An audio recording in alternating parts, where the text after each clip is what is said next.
He's now streaming live on YouTube.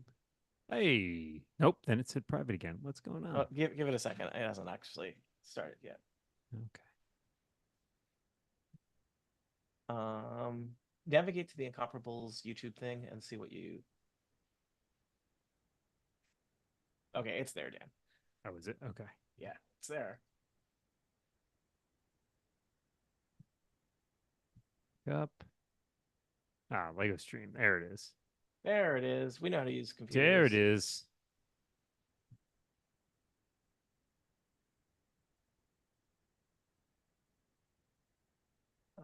I forget where I need to post this.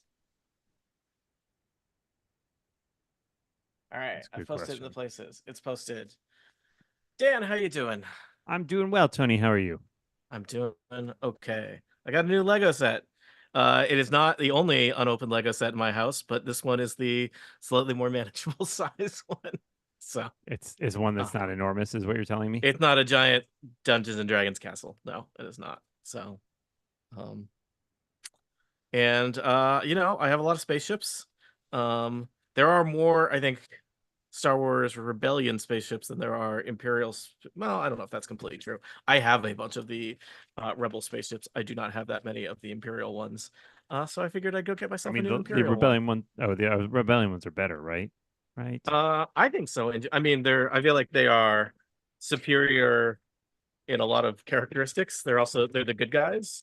Having played them in video games, they are usually better ships, right? I don't know. They have shields. That's always a pro. Except for the video games where they add shields to the Imperial ships so that they're not completely depressing. There's only like one or two that get shields. Let's go deep. Yeah. So I got a TIE bomber model, which is also advertises on it 40th anniversary of Return of the Jedi model, which I thought was somewhat confusing because I don't remember. Does the TIE bomber appear in Return of the Jedi? I know it appears in Empire Strikes Back. Briefly, does yes. It? Okay. If you picture that scene where you see the Falcon's cockpit and then all the ships coming around it, I'm pretty sure there's a bomber in there. Okay. I feel like the classic scene with it is when they're hiding on the asteroid, in Empire Strikes Back, and it's like they have bombers going around. This is the key: asteroids. Is you reuse models, right? Like yes, once you have a model, once you've got a model, it's cheap to reuse it. Yeah. TIE bomber. So I'm interested in also this picture on the front because it implies that the bomb comes out of that thing on the left. Yeah, it does seem to imply the bomb comes out of that, which I would have thought, if anything, it would. That's less of a bomb, more of a missile. It does have things. Oh, it's also dropping. Okay. Yeah, I mean, I will say almost all the spaceship models for Lego, they give it some kind of like action firing doohickey. I think, for the kids to play with, that I tend to not even equip because I'm worried about putting my eye out. I'm trying to see if there's actually a TIE bomber schematic. I don't even know what I'm looking for here. There are TIE bomber schematics. That is a missile port according to Wikipedia. So I guess that is valid. Sure. I guess that makes some kind of sense. Does it? I don't know. And then there is a bombing chute separately. So it's is well armed, I guess, is the short answer. All right. So this I have to say this kit comes with a surprising number of minifigs given the size of the what is the complement of the TIE bomber? I think that I don't know yet, but I suspect the TIE bomber just has a pilot. Do you think the TIE bomber has like a pilot? I thought it had a second. I thought it had a second person in it. Okay.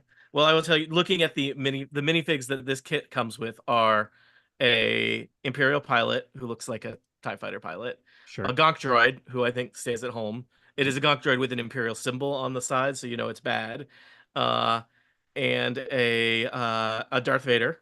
Oh, sure. Yeah, he hangs out. I'm working on right now. Which I think that's just like we increase the sales of every kit when we include like a top tier, recognizable name. Okay, and then a named character I don't remember. This says that there's an officer, an Imperial officer here. I looked at this. Vice Admiral Sloan. Who remind me who Vice Admiral Sloan is? Vice Admiral Sloan is not a character that you will probably be familiar with unless you have read some of the books I can say, I believe this character was legitimately created by a person I know. Wow.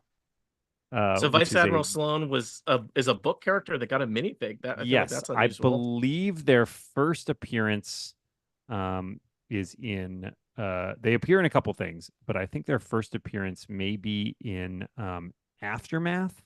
Okay. And so oh no, I stand corrected. Later featured, so originally created by John Jackson Miller, first appeared in the 2014 novel A New Dawn, but then later featured in Chuck Wendig's 2015 through 2017 Aftermath trilogy. And then I think has been used in other places since then. So, Okay. including in the place that you're most likely to have seen them is in the Star Wars Squadrons game, but they Oh, also okay. appear in Battlefront 2 and in a few of the comics as well and other books. Okay. Let's see here. Get my minifigs out of the way real quick. Here's Darth Vader, complete with flowy back cape. Also, I don't know if I have a version of Darth Vader that has, Oh, a head. yeah, kind of ghostly Anakin Skywalker underneath there, who's not looking. I like he has Anakin the you know needed more sunscreen. yeah, I like the facial expression on him where it's like, can we make a Lego figure grimace? And it's like, we probably shouldn't, but get as close as you can to that without. Um, and here is the vice admiral who comes with a gun instead of, I don't know. I feel like imperial officers probably don't actually pull out a lot of guns in Well, but their they daily. got sidearms, right? They got sidearms, do they? When they're standing around on the bridge. I Um, mean, yeah, I don't know. okay, Depends on the situation because like yeah, there are times when officers carry sidearms, but if you were like on the bridge of like a submarine or something, probably not. I that don't know. seems yeah. Seems risky.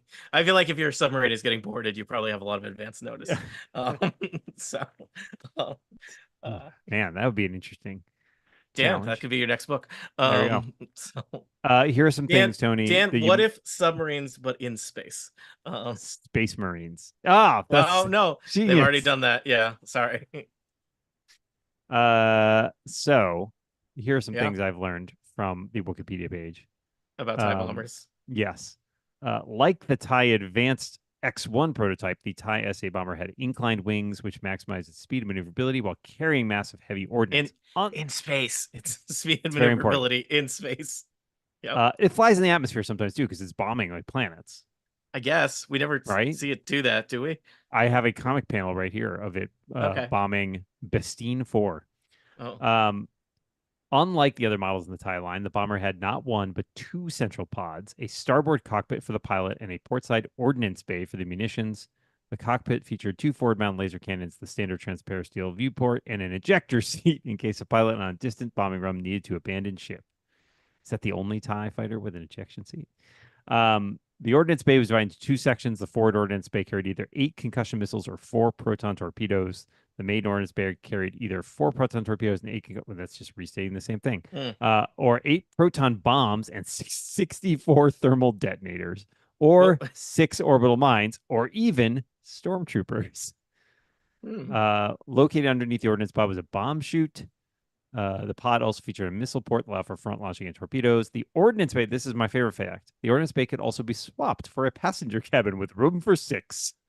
well, I feel like that didn't happen a lot. I just enjoy it as like a I was like, advertising of like a yeah, minivan. minivan. I was like, what if it's like, we could put you in a shuttle, but instead we'll put you in this thing that normally carries missiles. Um, you know, it Yeah. makes sense to me that it would be able to both bomb and fire missiles because, like, they probably attack other capital ships, right? We played that video game where we did that over and over again. Uh, Yep. so Sure yeah, did. More than once. yeah. Anyway, I've flown some TIE bombers in my day. In video game settings, yes. Well, yes. I mean, Yeah. they're not real, Tony. I hate Oh, to dissuade. okay. This one's real to me, Dan. Okay, well, I guess that one is the most real.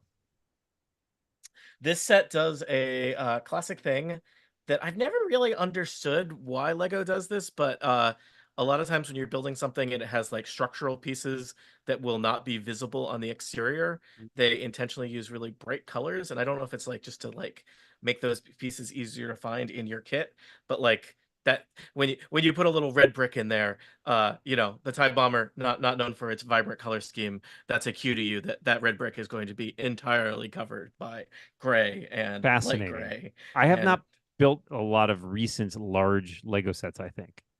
yeah, they like to use the bright colors like for basically like structural pieces. It's a load bearing brick. Load bearing brick. Yeah. So yeah. Okay, good to know. All right. Let's go with this.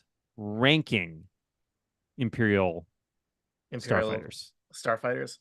Yeah. What are our? Do we have to establish our criteria? Um, I mean, I think it's I think it's preference. I mean, I think okay.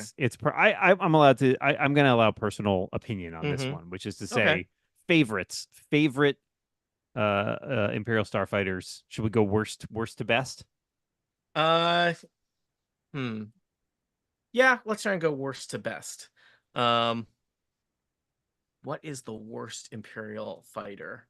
Um, I mean, is it just the TIE fighter? I Because think the it TIE might just fighter, be the TIE fighter. I think I so. kind of want to make the TIE fighter like your middle grade one, but it is clearly the It's got most very little mass going for it. produced. Yeah, like there's clearly just thousands of them. Um, yeah, There's no shields. It nope. has no real special features. Is bare bones. Yeah. So I feel like, you know, if somebody's like, all right, congratulations, you've graduated the Imperial Naval Academy. We're gonna pop you in a TIE fighter. You think to yourself, Mm-hmm. well, crap, Mm, I'm not gonna last long. no. Yeah, I mean, man, maybe like everybody's got to do like 2 years in a TIE fighter before they get to go, Probably. I mean, you you know, probably to don't get something. to jump right in to a better Yeah. one. I feel like so I guess I wonder if it's like you log your 2 years in a TIE fighter and then you get to work your way. Maybe then you get to choose, or well, you don't choose because it's the You get Imperials. specialized. You get assigned to something, right? And I'm guessing that maybe you then get assigned to either a TIE bomber, such as I'm Yeah. building today, or a TIE interceptor. Like I feel like that's your next tier. Um, and I don't know. I mean, I think the TIE Bomber is a interesting looking model. And it was one I didn't have, so I feel a little bad like saying like it's not super awesome or anything, but It's not. It's not. It's it's the next not. one down for me, I think. Yeah. Yeah, I mean, sorry, TIE Bomber. it's seriously the moment where they're like, let's just have it be like. First of all, it looks like binoculars. It does. The fact that they were just like, let's take the middle and just make a second middle Just another feels one. lazy. Yeah, it Yeah, feels a little phoned in. Yeah. let's glue a couple of these suckers together.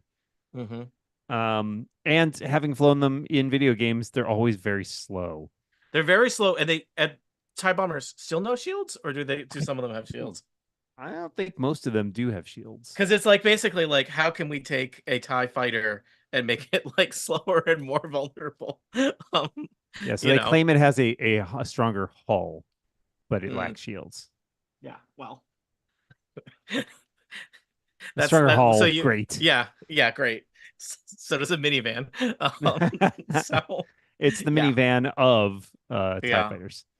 So I think TIE Bomber. And then I think maybe TIE Interceptor. I You really know. like the TIE Interceptor. It's one of my favorite designs, and it Yeah. is so fast. If you fly that in a game, they are Yes. ridiculously fast. And we don't actually see those in the movies that often, right? Yes, you There's do. no. They're in Return of the Jedi. That is where they Yes, I was debut. gonna say we don't see them in. They're not in A New Hope or in Empire. No, A So New Hope is very limited. It's really the basic TIE yes, fighters, and then the one we'll get to in a minute. the one we'll get to Uh, in a minute.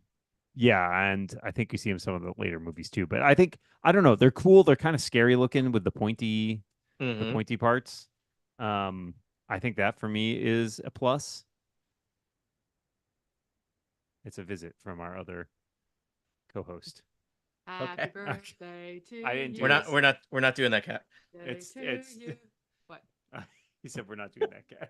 Oh, I can't hear you. I know. Happy birthday, dear Squigs. Hi, Happy Cat. birthday to your. Yeah, this is live on YouTube, just so you know. Awesome. What are you building? It's a TIE Building bomber. a TIE bomber. And we're currently raking TIE fighters, worst to best.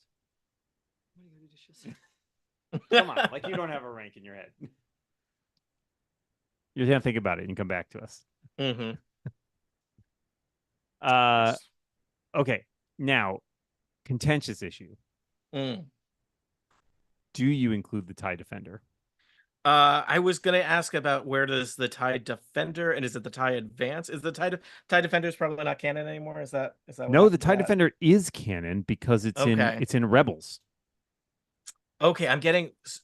What's the TIE? What am I getting mixed up on? Is that there's a TIE Defender? Is there a TIE Advance? Did I make up that name? There is a TIE Advance. That's Darth Vader's fighter from the original. Oh, or sometimes known as Darth Vader's custom TIE. Yes. Yeah, I Sorry. guess you put when you say Darth Vader's custom TIE, I picture it's got like the hydraulics and it's like bouncing. Well, we literally only ever see one, right? And yes, it's his. correct. So it's a prototype. Is it? I mean, they never make another one over the course of however many years it takes. It is described as a prototype in the radio drama. Okay. As they're basically they're finding some sort of prototype fighter.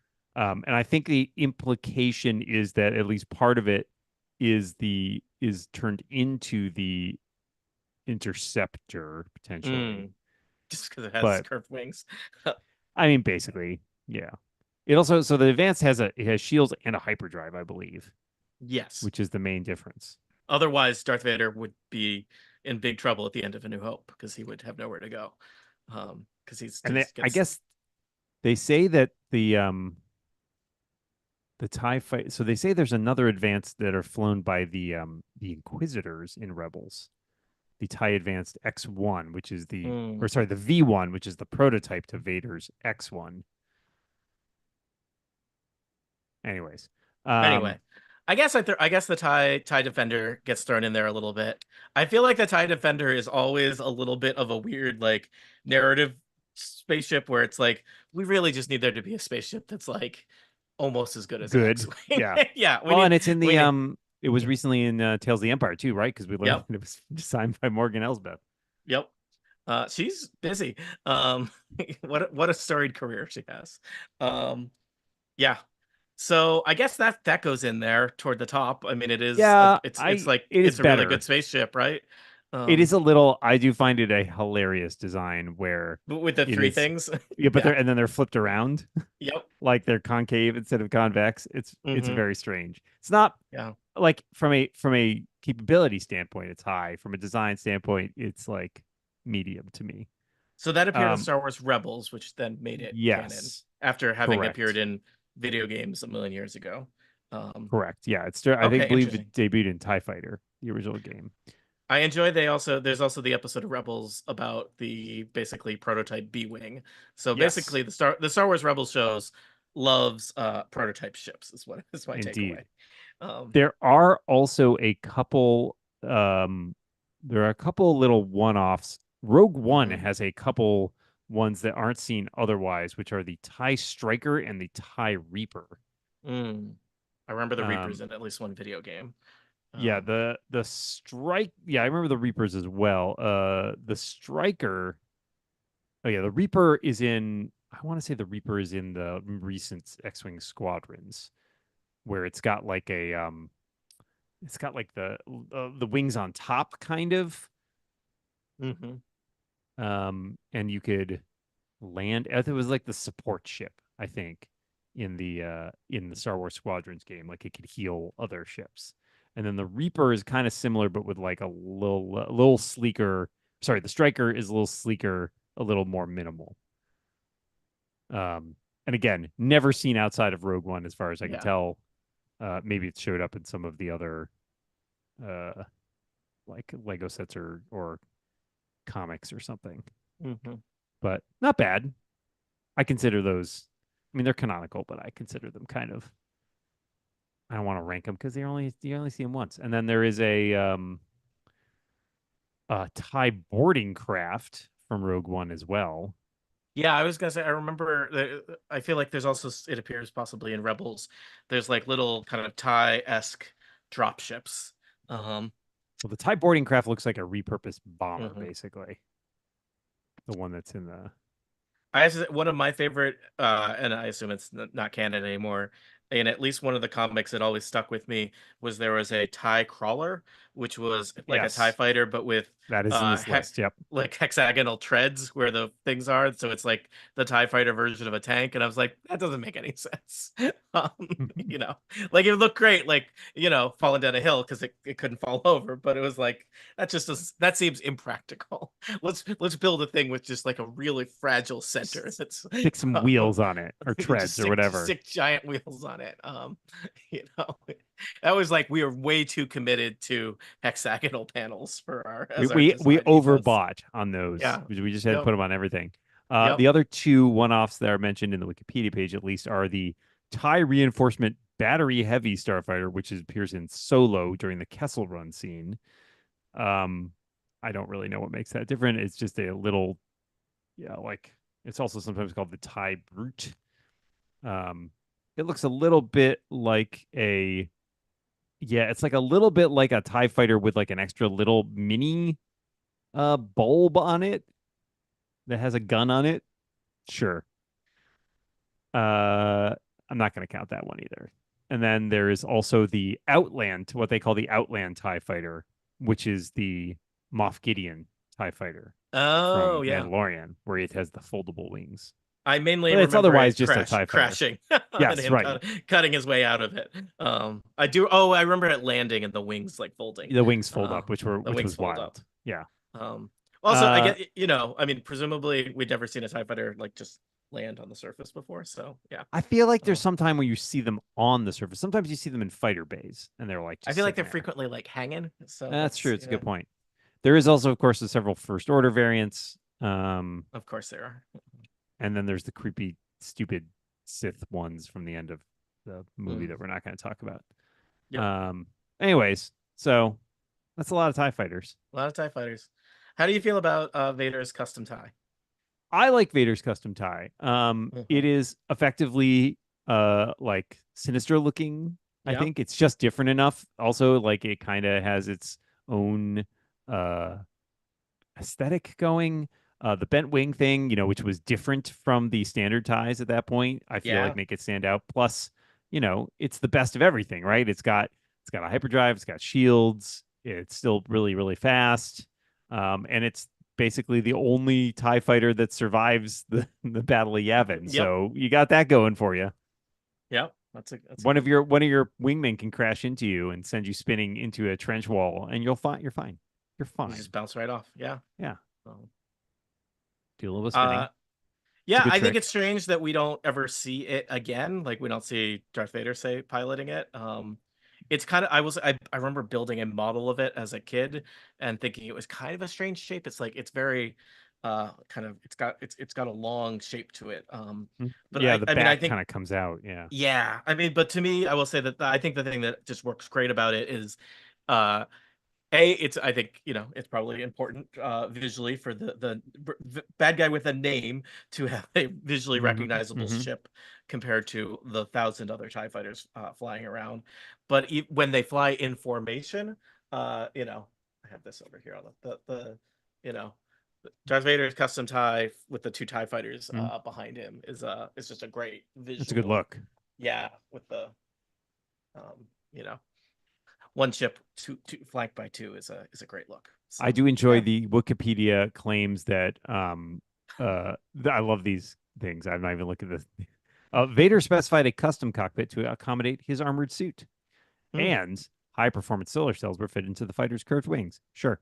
The next sentence just reads: the ship could also stand and fly underwater. Sure. Sure. I like to think that maybe he got like promoted too far after that Battle of Yavin thing. He's like, I'm not gonna drive. I'm not gonna fly my own ship anymore. Like, I'm just gonna Yeah. stand on the executor and like do He my does business in kind of there. he kind of fails upward, right? Where it's like, Yeah, yeah. um yeah. It's Here, like, have a Death Star, have a giant superstar destroyer. yeah. Yeah, I mean, I feel like the Emperor invested a lot in him, like Yeah, personally, and so you nepotism. really just can't. Yeah, you can't just let him go at that point. He knows too much. Yeah, and you just you need to like. All right, maybe he'll do better if you give him a whole big ship. I mean, he was nominally an ace pilot. Yeah, too big to fail. So Too Darth to fail. All right. Well, glad we were able to come to some. I talked to a guy this weekend. I met a friend of a friend of a friend who was into, among other things, he apparently had a whole flight sim setup at his house. Yeah.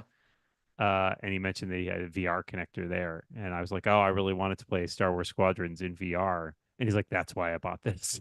And I was like, "Oh man, I really always wanted to play that VR. It looked super cool."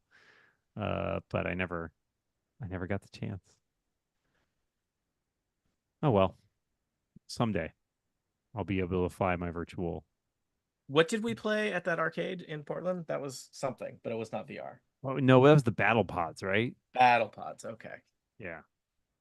It was not quite VR, but it had a little bit more immersiveness. I missed a step somewhere, and I'm frantically trying to figure out what I did wrong. So these things happen. These things happen, man.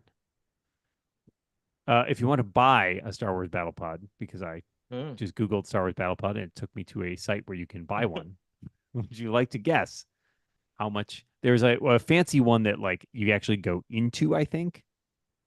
Like we played a 2-player one, which I also see, but there's also like a fancy 1-player one that is like a giant, like you have to like open a door and go into it. I feel like this is one of those if you have to ask, you can't afford it situations. Oh, you definitely can't afford it, to be clear. Okay, just all right, good. Get that out of the way. I mean, unless you have $23,000 that you are I do not sitting on. I do not.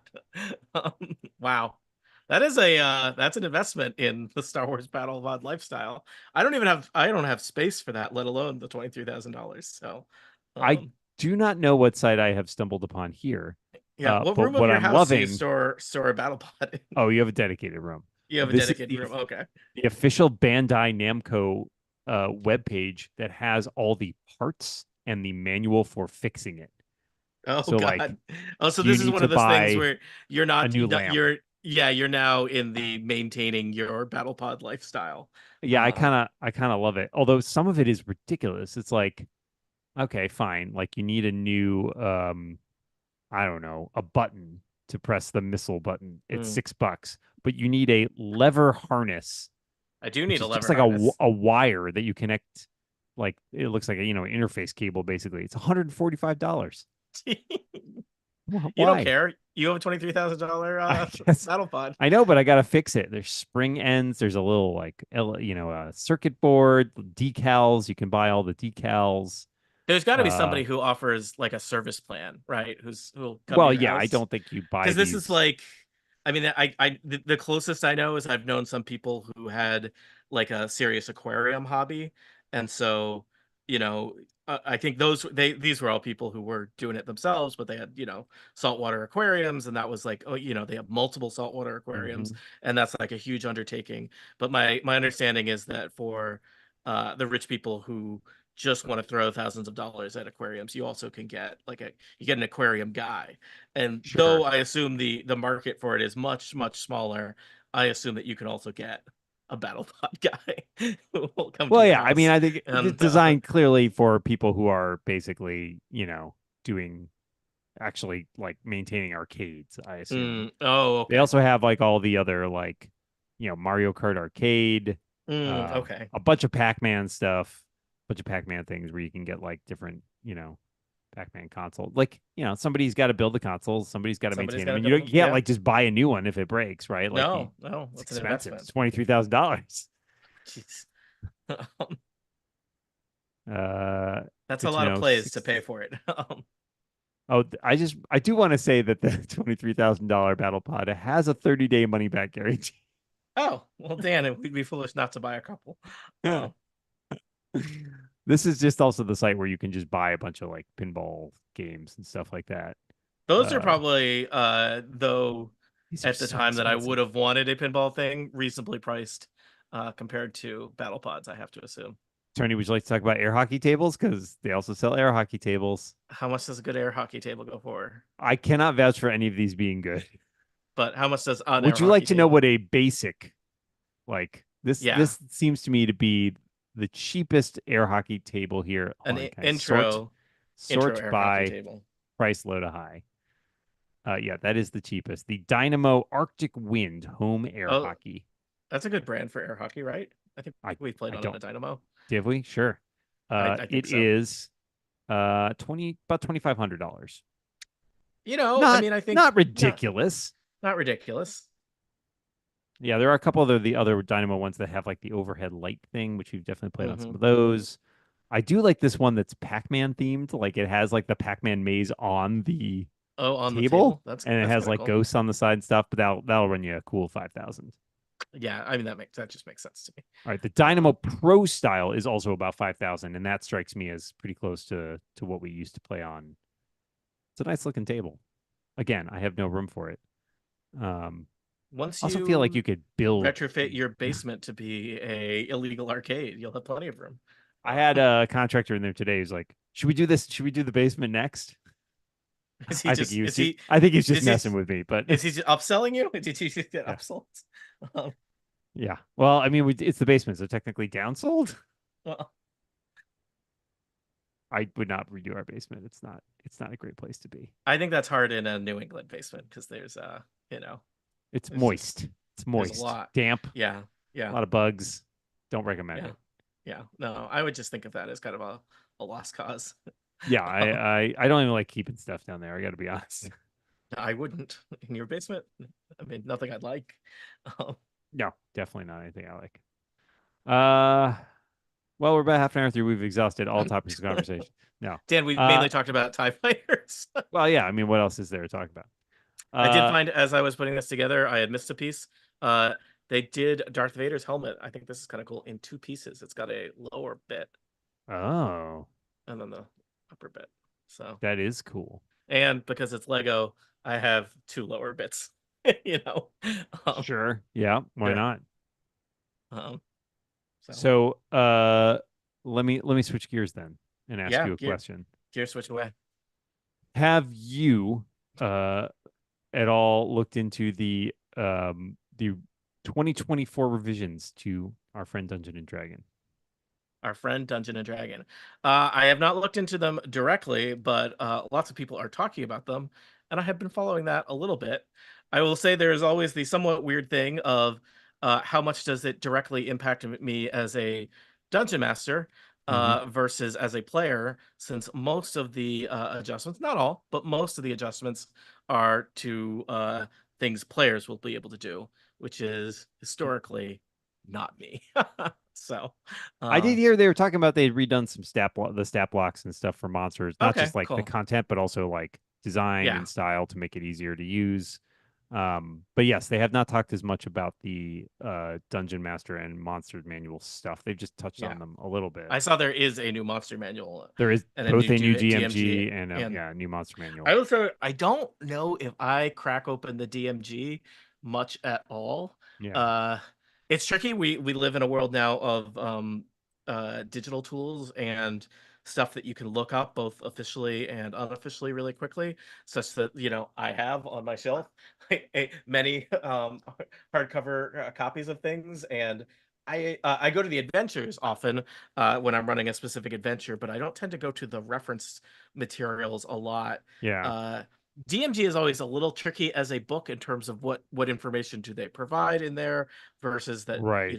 you might What's want in to the find PHP? in What's in the yeah.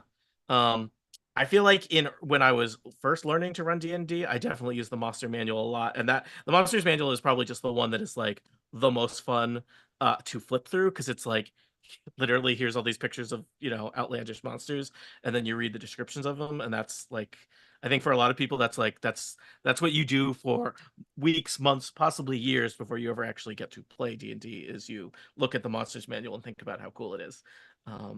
So Yeah, I was thinking about that. I was looking over at my shelf to see if I could find my player's handbook and realized I think it's still in a box in our attic because yeah. even though I played D&D, once a week on average, I was gonna say only that amount, Dan. on average, there are On weeks average. we're not playing at all this week, Yeah. and some weeks we play twice, Yep. or more. Um, I I don't. Yeah, I like. I admit to some nostalgia and some appreciation for a physical medium. And Hmm. looking at like the pre-orders for these, I was like, I'm still kind of tempted to buy a physical player's handbook just because when you're like in that early stage of like, oh, I just want to like look through and see all the stuff that's Yeah, new. I want to have a Like thing. Yeah. it's easier to browse and read than it is to go online and be like, I'm just going to read a web page. Yeah, that's Um, not as much fun. it's not as much So fun. So I'm kind of tempted to pick up a physical copy, but I will do almost certainly all of my character building via the digital tools. But I've been interested and enthusiastic about the changes that they're making because I feel like they're doing a very good, like sort of judicious yeah, I mean, I think this is a weird time. We've been playing D&D for, I mean, depending on if you get to how long far back you count, a very, very long time, and we've been playing D&D regularly for a long time. Uh, I feel like this is a rare time in role-playing game history where, fourth edition Dungeons and Dragons, which is when we kind of got super back into it, felt kind of like we need to do something or we are going to lose all cultural relevance. We will be Yeah. heavily inspired by some video game mechanics. We just got to do something. We're dying here. And I think I thought fourth edition was fun and we had fun I with it. enjoyed it. And some people will tell us that we're, I don't know, that we're bad people for saying that, Dan. That fun we had was false memories implanted in us by the government. Um, you know, Why is and the there, government entity? No, never mind. it's just they're everywhere, Dan. They're just so good at things. Um, and with fifth edition came around, and I don't know, just hit this kind of amazing sweet spot. I think in part there was some stuff that was really good design. There was stuff that was like we want to do stuff that kind of feels like maybe old school D&D that like maybe you have nostalgia for, but also I think there's so many people that play that don't have nostalgia for it, but Yeah. maybe it looks like It was a something lot. nostalgic. It's a lot Oh, simpler too it's than simpler. 40. Yeah. And the I think we can't underestimate the role of people streaming stuff as a Yeah. way to learn D&D that was not possible Yeah. No, before. I agree. And so you have this wild thing where you have this huge generation of people getting into D&D who have watched other people play D&D before they have played themselves, and it's like that was never a thing. And so now we have, fifth edition has been around and they want to revise it. And it's like they're not desperate to stay alive. So they want to like incrementally improve it, but not I guess not jeopardize what they've done or Yeah, I just, think well, I mean, you yeah. don't want to get into edition wars, right? I mean, that No. was I think one of the big problems with earlier, D&D transitions is you get into these battles over what's better. And it's not to say that there aren't going to be people arguing about that, I'm sure, over the 2014 versus 2024 rules, but I also feel like it's still fundamentally the same game, Yes. like mechanically. It's much less of a shift than any other, maybe 3 to 3.5, although even there I was not playing. Those are the editions I did Yeah, not that's really the ones that I play. missed. And so I figure like that's probably maybe the closest. But I think what's interesting to me in watching them talk about the changes they made is how much I think they prioritized making sure players are having fun Yeah. by getting rid of points where like there's just frustration. Like Yeah. I thought that was a cool approach, sort of like, hey, you want like more stuff you can do, or you never want to like get into a situation where you feel like I can only do this one thing and I'm bored. Yeah. And so a lot of the stuff they're doing is trying to add more options and more choices for things, which I think is great. Like one of my favorite things they did is the new rogue option is With the they sneak attack dice. yes, where you can trade in sneak attack dice to do a condition like trip somebody or Mhm. poison them. Like A, that That's feels cool, and It feels B, very roguish. yeah, and B, it's fun to be able to. It kind of takes some of the stuff that's fun about doing the Battle Master fighter and adds it to the rogue as well. And like you still get to do a ton of damage, but you also now have the option to be like, oh, let's poison this person, or let's hit and run away, or something like that. And I think that's super cool. And especially, I like the choice element of it. It's that you get to decide in the moment, as opposed to like, yes, I have spec'd my character for a particular thing, and so that's Yeah. the thing they do. Oh yeah, the flexibility of those kind of things are cool. Like they also the weapon mastery thing, which is a kind of a big feature they've added, where essentially different types of weapons have like an additional special thing they can do if you are good at that weapon. So for example, the dagger has the mastery property Nick, and gives you an extra attack on your attack action if you're using a weapon with the light property. Instead of using your bonus action. So you can use your bonus action for something else. But what's kind of cool about some of these is if you're like a fighter or a barbarian, I think you can decide every long rest, you can change which weapon mastery property you're using, which is great because it's not like I'm locked into this thing. I made this choice at level 1 and I am locked into it forever, unless my DM is nice and lets me change things. But no, it's just they made it part of the rules. It's like you can change it every day. You can just change it and do a different thing. And it's like, that's great. Nobody likes to feel like they're just stuck in a, married to a decision they made months or whatever ago when their character was totally different. Oh, I got this really cool weapon, but I can never use it because I did not spec myself for it.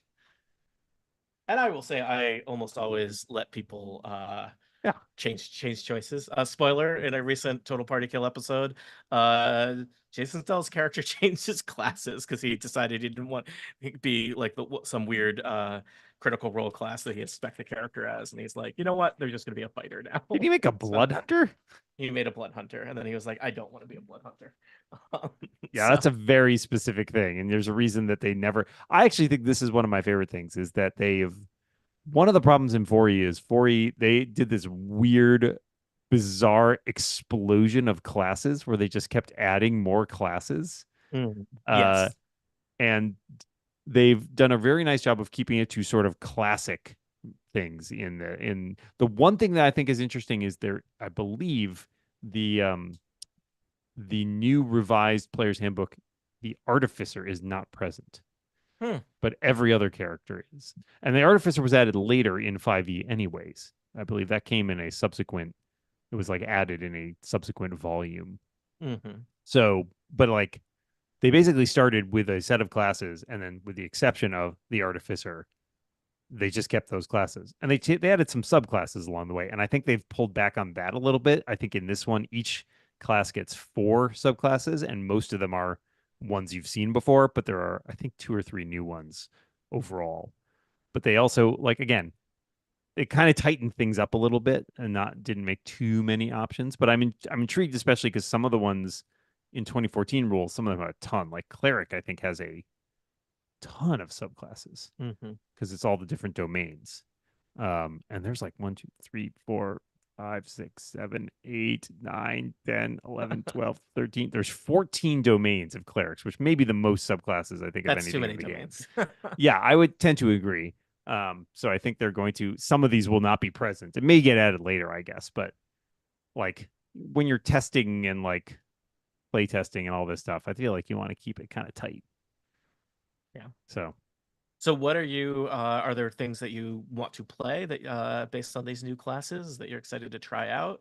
Well, I mean, they've only announced, I think they've done the fighter, the paladin, the barbarian, and the rogue and the warlock so far. The ones they've like detailed. Today. Yeah. Today was the warlock, yeah. And of those, I played a rogue all the way through level 20. Don't need to do that again. Not immediately. I play a fighter in a campaign right now that you're running. Is that true? Yep. Piotr, okay. He's a battle master fighter. I play a barbarian, obviously, in our Dark Sun campaign on TPK.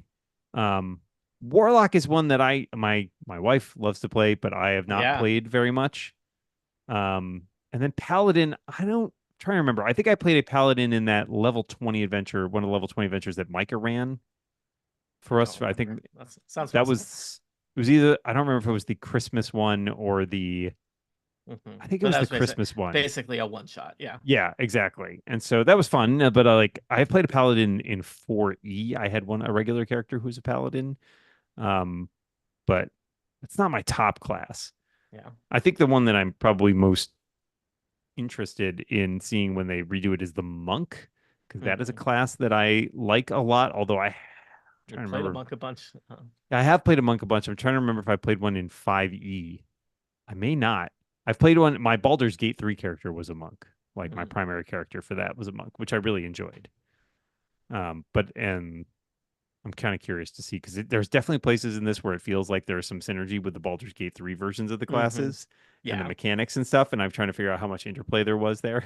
Yeah, I'm curious about that too, because I would think normally there would not be a ton, but maybe there is. It just They're definitely, I mean, because there's stuff that's true in there that is true in yeah. the new edition. Like they changed in the new edition to making drinking a potion to a bonus action, which was true in Baldur's I Gate. just wonder if the direction of communication was one way versus back and Yeah. forth. Yeah, it Um, seemed like I don't know. It seems like there was some more interplay because they reference even during the Warlock video they did mhm, today, they mentioned they were. something about Baldur's Gate Mhm. 3. And I was like, yeah, I mean, it is I mean, using the license. It was and it really was close. extremely popular game, sold a lot of Yeah. things. Yeah. I I think So there was a joke about somebody being like, "I wonder if they'll ever develop Gate 8 into like a role playing game." And it's like, "Have I got news for you?" Um, so, why yeah, would you?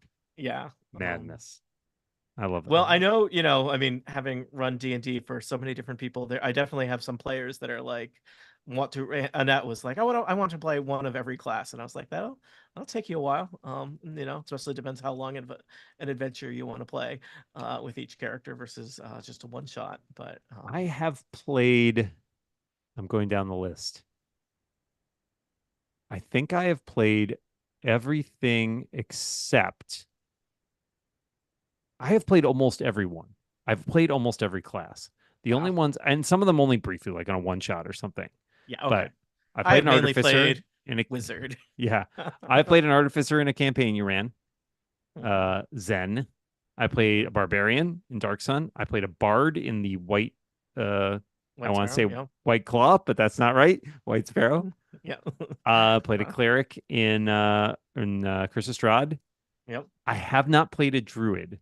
Druid is Mm. like the one class I just like I don't quite Dan, you get. don't like outside. I It's don't. that's I not really don't like does not outside. speak It to don't you. Yeah, feel. It's the one I yeah, don't have as much. Played a fighter. I'm not sure I played a 5e monk, but as we discussed, yep. I Have you played played a a five. ranger? I Ranger play a also. ranger in another campaign you run right now, Tony. Oh, you're right. That he's an urban ranger though. He's an That's urban why. ranger. That's Yeah. the because Again, I don't do. you Yeah, don't like I don't do woods. Yeah. outside. No, Played a rogue. not even in your escapism will you dare go That's right. I'd outside. like to be inside. I like urban adventure. I played a Yeah. rogue. I played a sorcerer in a campaign that a friend of my wife's ran. I don't played a warlock super briefly in a like a something that was intended to be a campaign run by another friend of ours that never really took off. And then I played a wizard recently in which is the other one I usually don't play, but a friend of ours was running a campaign for his son, wanted to introduce his Yeah. son to play D&D, and I decided to play a wizard. Which I kind of enjoyed. Honestly, I was surprised that I enjoyed it. So I've played almost every class, but Yeah. it is fun. I like to try all the different mechanics, and of course, I haven't played even remotely every subclass. That would take No, forever. that would take forever. There's also the tricky thing of like what level do you need to play a character at to maybe get a feel for them. I Yeah, do appreciate, I think I read somewhere in the new stuff they were basically, which I definitely resonated with me. I'm running a adventure right now for Total Party Kill that started at level 2 because it feels like starting an adventure at level 1 basically kind of feels like a punishment these days. I But feel even like level if 2, maybe your first session should be at level 1 just to get yeah, a grip on the character, but really you should pretty yeah. quickly move out of that. Uh, well, even I think I leveled them up to level 3 after I think 2 sessions maybe.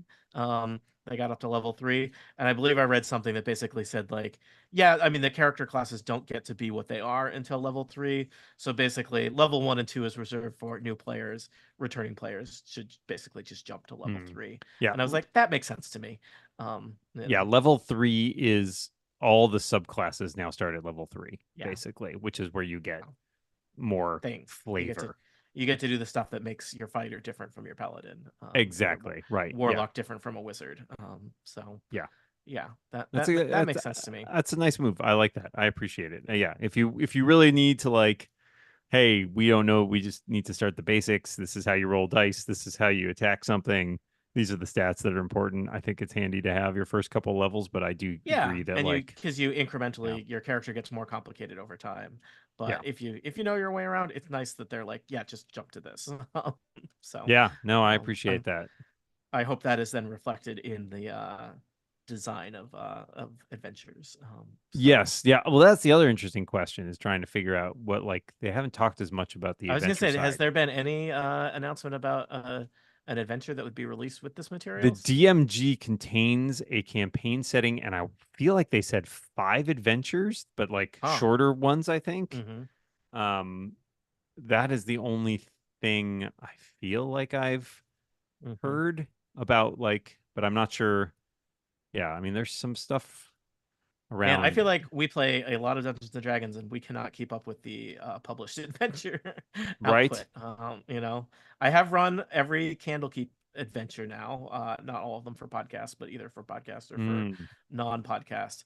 But I have a long way to go on the Keys from the Golden Vault adventures. Yeah, like I think I'm maybe a third or a fourth of the way into those. those are So good. I like those. I like those. Yeah, so the DMG will contain 5 short adventures as examples for adventure building. And then it'll include 15 maps, including a double-sided poster map of Greyhawk and the city of Greyhawk and Eastern Oreric from the Greyhawk setting. I like maps. Yeah. There's they mentioned also, I don't know, this came up in one of the things I watched. There's a new Bastion game mechanic, which will be very exciting for a friend of ours. Allows players to build and manage their own headquarters. Oh, so it's like downtime, like things you can do. Yeah, mini games. Yes. But I feel like they've refined it a bit from some of the rules that they have used in the past. I did for an adventure that Dan got to play in. They ran a bar, which they were very excited to run a bar. There are rules. That was one of the rare times where I was regularly consulting the Dungeon Master's guide, because there was like one page with one section in the DMG about running a business. And basically, I think every session I would make them, they had to announce how much money they were putting into the business, and then roll dice, and there was a formula, and it would determine how much profit, if any, the business would generate. In true fashion with food service, I believe we usually lost money.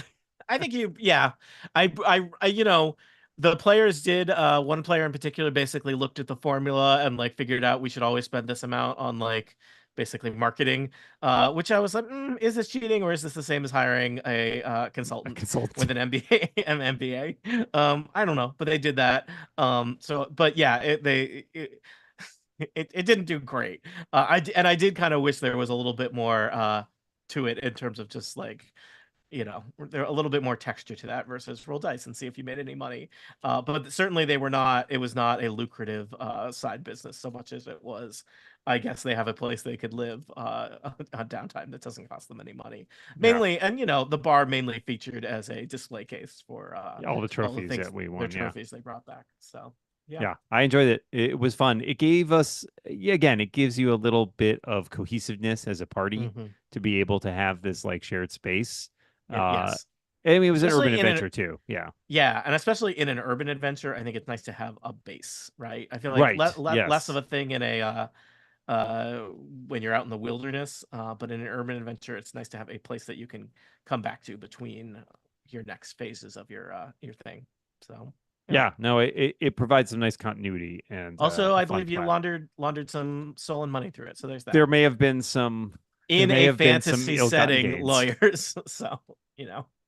I did enjoy that. Yeah, I think that is up there as one of my favorite campaigns of all time, I would say. Between that and our really bizarre the Dark Sun 4E campagn that you ran. Hey, I also ran that. Yes, that was also a really great, but that campaign had some ups and downs. Sure did. So a lot of sand. That's what I can promise. A lot of sand. lot of sand. Well, who knows? Maybe Dark Sun will finally make a reappearance. I was Maybe. surprised at 10 years into 5e and it never really showed up. Did we get anything official? Did they have official 3 green stats or anything? I think there was an official 3 green stat eventually. Okay, but that was it. There was I never. think that's it. Here's Yeah. your guide to Athos or anything. Okay. Yeah. And Well, yeah.